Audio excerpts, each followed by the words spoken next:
The title of world's fastest car is a difficult superlative to determine. First of all, some cars are only available to race car drivers and specialized collectors. The scope of this video will cover cars that are commercially available to the average consumer, given that you have a pile of money to invest in a sports car. These vehicles must be street legal and cannot simply be souped-up cars designed by hobbyists. From Italian sports cars to Swedish luxury vehicles, we are counting down the fastest cars in the world.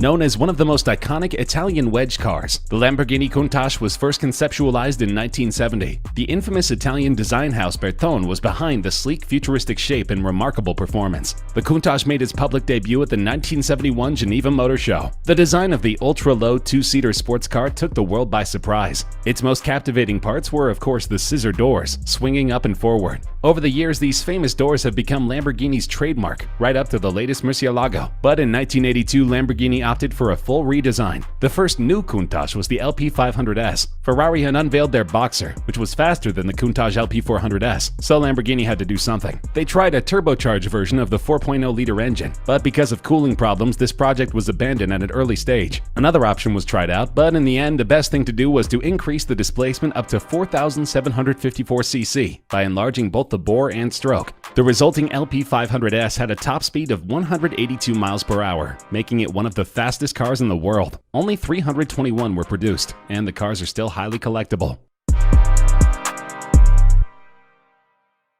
Roof automobiles made its name by using unmarked Porsche chassis and filling them with their own motors and hardware. The Roof BTR represented the German manufacturer taking a stab at the Porsche 911. Many Roof BTRs were given the roof treatment to the outside, which was a body kit which had been in development over Roof's previous Porsche models, along with the appearance of the famous single-piece forged alloy wheels. The bodywork involved deeper bumpers front and rear, and thicker set side skirts. The car was available in either turbo body, with the flared wheel arches of the 930, or narrow body, with the standard 911 wings. The car boasted a turbocharged flat six built from the Porsche 911 Turbo's engine block. The 3-liter version produced a stout 325 horsepower, while the slightly larger 3.4-liter unit that emerged in the later years pumped out an impressive 369 horsepower. The BTR maxed out at 190 miles per hour, even faster than the Porsche it was modeled after. Though BTR is well known among car enthusiasts, it represents a very specific niche in the auto world. Factory records were lost, but Roof estimates that it only made between 20 to 30 of these models.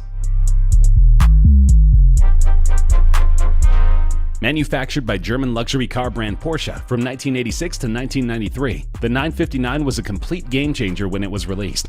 Upon unveiling the vehicle, it was probably the most technologically advanced car in the world. It had not one but two turbochargers. It made 450 horsepower from just a 2.85-liter engine. It did 0 to 60 miles per hour in 3.6 seconds and topped out at 198 miles per hour. Still impressive figures today. It had computer-controlled variable all-wheel drive. It had driver-adjustable ride height and suspension settings, along with a number of electronic systems which were advanced for the time. Consumers are quite used to these kinds of systems today, but this was radical 30 years ago. Each one of these technologies would have been a big deal at the time. Porsche, then still a relatively small car company, bundled them all together at once. Like most every Porsche ever created, the exterior design of the 959 looks a lot like the 911. It has the same roofline, thick hips, and sloping nose that Porsche fans know and love, but the 959 is bigger and meaner in most every way. The nose is essentially a cheese grater, with its collection of holes, vents, and grills. The body is several inches wider to make room for the wider track of the all-wheel drive system, and that tail is longer to make room for new cooling equipment and that big integrated spoiler.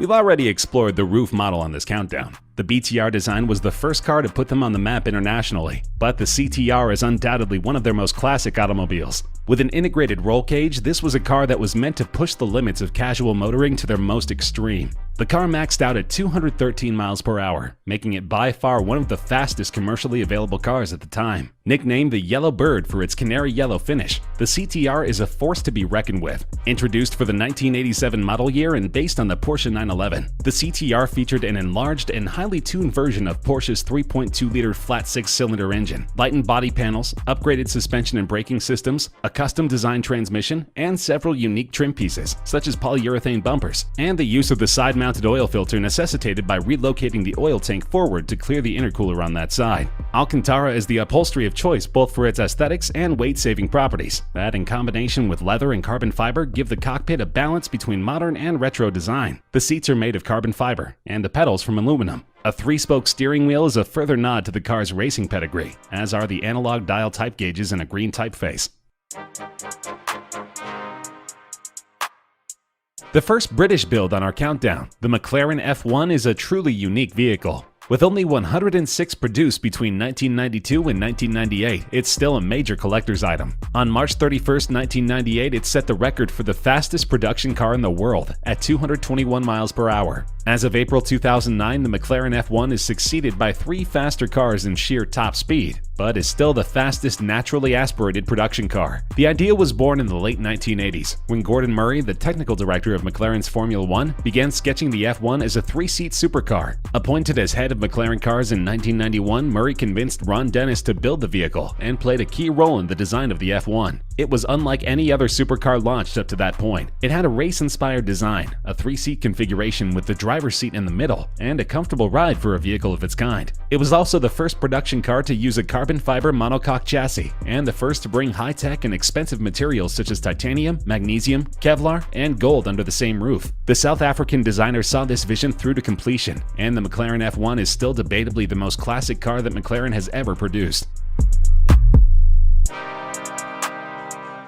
The McLaren F1 was the fastest car for many years until it was surpassed by the Koenigsegg CCR in 2004. The Koenigsegg CCR was an evolution of the CC8S, produced between 2004 and 2006. 14 examples were built. The CCR featured an upgraded body design with a larger front splitter, a rear wing, larger brakes, larger wheels and tires, plus an upgraded chassis and suspension setup. The CCR also had a more powerful twin supercharged engine, producing an astonishing 806 horsepower. Power aside, the CCR is distinguished outwardly by its boldly shaped side air apertures and front splitter. Also included are larger brakes, new racing shock absorbers, a monocoque carbon fiber intake plenum, the CCR advanced throttle, and the larger 19-inch front wheels. These modifications all contribute to place the CCR at the very top among supercars. On February 28, 2005 at 12:08 local time, the Koenigsegg CCR broke the production road car speed record, achieving a new official top speed of 242 miles per hour at Italy's Nardo Prototipo Proving Ground. The record run was celebrated at the 2005 Geneva Motor Show, where both a record car and a silver counterpart were on display. The CCR still has performance that can match or beat many of the latest hypercars.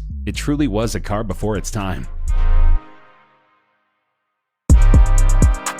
Though Koenigsegg finally broke the land speed record after almost 10 years, Bugatti stole the title from them mere months later. The super sport version of the Veyron is recognized by Guinness World Records as the fastest street-legal production car in the world, with a top speed of 267 miles per hour. The Veyron Grand Sport Vitesse was the fastest roadster in the world, reaching an average top speed of 254.04 miles per hour in a test on April 6, 2013. Since its launch in 2005, the Bugatti Veyron has been regarded as a supercar of superlative quality. It was a real challenge for developers to fulfill the specifications that the new supercar was supposed to meet: over 1,000 horsepower, a top speed of over 400 kilometers per hour, and the ability to accelerate from 0 to 100 in under 3 seconds. Even experts thought it was impossible to achieve these performance specs on the road. Because of its singular status, these cars go for a minimum of $1.8 million today. However, the manufacturer was no longer producing them, meaning that these cars regularly sell for between $3 and $5 million on the secondary market.